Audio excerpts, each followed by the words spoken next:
പാലായിൽ യാത്രക്കാരെയും ജനങ്ങളെയും ബുദ്ധിമുട്ടിച്ചുകൊണ്ട് രണ്ടാം ദിവസവും സ്വകാര്യ ബസ് പണിമുടക്കാണ്. ജീവനക്കാരെ മർദ്ദിച്ച SFI പ്രവർത്തകരെ അറസ്റ്റ് ചെയ്യണമെന്നാണ് ഇപ്പോൾ പണിമുടക്കുന്ന ബസ് ജീവനക്കാരുടെ ആവശ്യം. സമരത്തെ തുടർന്ന് യാത്രക്കാർ വലഞ്ഞിരിക്കുന്നു. സ്വാഭാവികമായും ജോസി ബാബു അതിന് വിശദാംശങ്ങൾ നൽകും. ജോസി, ഇന്നലെയും പണിമുടക്കായിരുന്നു, ഇന്നും അത് തുടരുന്നുണ്ട്. അപ്പോൾ ഈ സമരം അവസാനിപ്പിക്കാനുള്ള ചർച്ചകളൊന്നും നടന്നില്ല. എന്താണ് ബസ് ഉടമകളുടെ ആവശ്യം? സൈഫുദ്ദീൻ ജിൽസി, രണ്ടാം ദിവസമാണ് പാലായിൽ ബസ് പണിമുടക്ക്. മലയോര മേഖലയിലടക്കം ബസ് പണിമുടക്ക് സാരമായി ബാധിച്ചിട്ടുണ്ട്.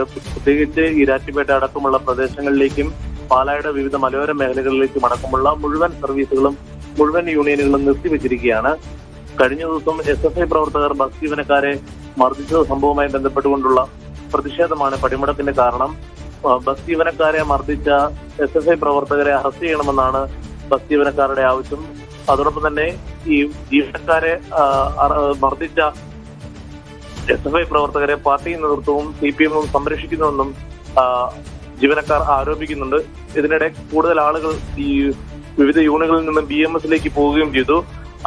BJP സംസ്ഥാന അധ്യക്ഷൻ രാജീവ് ചന്ദ്രശേഖരൻ ഇന്നലെ പാലായിൽ എത്തിയപ്പോൾ ജീവനക്കാരുമായി ചർച്ചയും നടത്തിയിരുന്നു. എന്തായാലും പോലീസിന്റെ മധ്യസ്ഥതയിൽ ജീവനക്കാരുമായി ചർച്ചകൾക്ക് ശ്രമിക്കുന്നുണ്ടെങ്കിലും ഈ ബസ് ഉടമകളും ജീവനക്കാരും ഇതിന് സന്നദ്ധതയെ അറിയിക്കുന്നില്ല. എന്തായാലും ഈ മർദ്ദിച്ച SFI പ്രവർത്തകരെ അറസ്റ്റ് ചെയ്യാതെ ബസ് നിരത്തിൽ ഓടിക്കില്ല എന്ന നിലപാടിലാണ് സ്വകാര്യ ബസ് ഉടമകൾ. ജില്ലയിലേക്ക് മുഴുവനായി സമരം വ്യാപിപ്പിക്കാനുള്ള ആലോചനയിലാണ് ജീവനക്കാരും ബസ് ഉടമകളും.